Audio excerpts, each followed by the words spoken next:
2 दिन बाद हमारा एसएसटी का पेपर है और उसमें मैं कैसे पढ़ रहा हूँ वो इस वीडियो में आपको दिखाऊंगा। और ये है मेरी प्री बोर्ड 2 की आंसर शीट।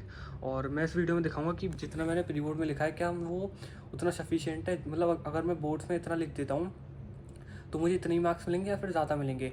और ये है मेरे कुछ मतलब स्कूल के पेपर, वो भी दिखा दूंगा मैं आपको।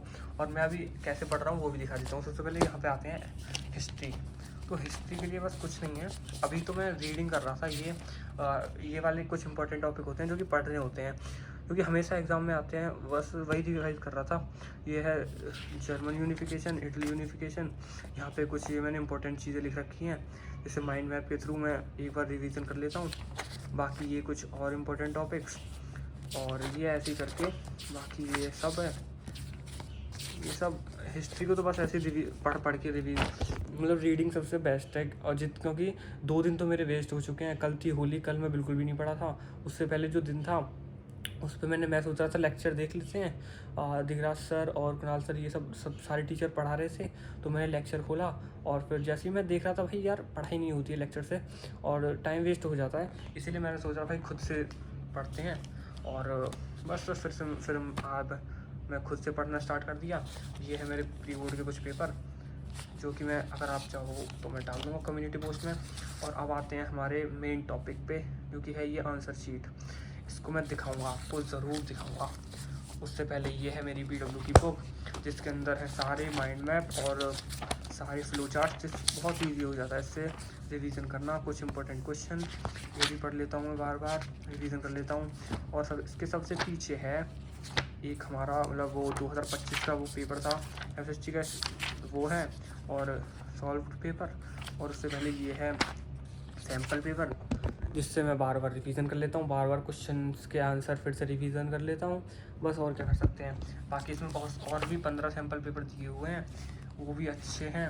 और कुछ क्वेश्चंस जिसका आंसर पीछे दिया हुआ है मार्किंग स्कीम के साथ। बस ये हो गया। और ये है पॉलिटिकल साइंस, जिसको मैं ऐसे ही पढ़ लेता हूँ, मतलब रीडिंग कर लो यार, ऐसे ही हो जाएगा। बाकी तो कुछ नहीं है, ऐसे रीडिंग करते रहो, अंडरलाइन करते रहो, हिस्ट्री हो जाएगी ख़त्म। क्योंकि ये थियोरेटिकल सब्जेक्ट है, जिसमें मतलब अगर तुम खुद से रीडिंग नहीं करोगे और ऐसे कुछ भी नहीं करोगे तो तुम्हारा नहीं होने वाला कुछ भी। ये है इकोनॉमिक्स, और इसमें तो ये सबसे ईजी वाली है। इसको तो बस एक बार देखना होता है, प्राइमरी सेकेंडरी टर्सरी, इसके अलावा कुछ आता ही नहीं है इसमें। ये है मेरी आंसर शीट, इसको दिखाऊंगा यार। देखो अब मार्क्स तो मैं दिखाने नहीं वाला, वो थोड़ा पर्सनल हो जाएगा, तो मैं कुछ और दिखाता हूँ जिससे पता चलेगा यार। देखो स्कूल में बहुत हार्ड चेकिंग होती है। और देखो सर ने लिखा है यहाँ पे you are the how control industrial pollution को कैसे कंट्रोल करते हैं, ये लिखना था मुझे। मैंने यहाँ पे क्या लिखा है, डिफॉरेस्टेशन कम करना, मतलब फॉरेस्ट को कम काटना, मतलब फॉरेस्ट को नहीं काटना, जो कि मैं दिखा देता हूँ। डिफॉरेस्टेशन का पॉइंट लिखा था मैंने, और सर डिफॉरेस्टेशन का पॉइंट लिखा था। सर ने मुझे इस पर मार्क्स नहीं दिया यार, मार्क्स नहीं दिया यार बोर्ड्स में। मुझे तो लगता है अगर मैं इसको लिखता तो मुझे मार्क्स मिल जाते। तो अगर मान लो तुम्हारे कुछ नंबर आते हैं तो उसमें 10 नंबर 15 नंबर ऐड कर लो, वो होंगे तुम्हारे बोर्ड्स के मार्क्स, जैसा मुझे लगता है। अब देखते हैं क्या हो रहा है। मैं तो अपना मार्क्स दिखा दूँगा और दिखा दूँगा कि कितने आए हैं। अभी तो नहीं दिखाऊँगा, ये मैप दिखा देता हूँ। ज्योग्राफी में 3 नंबर, हिस्ट्री में 0।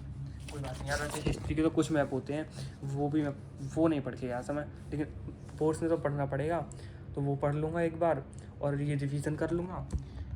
उससे ज़्यादा क्या कर सकते हैं।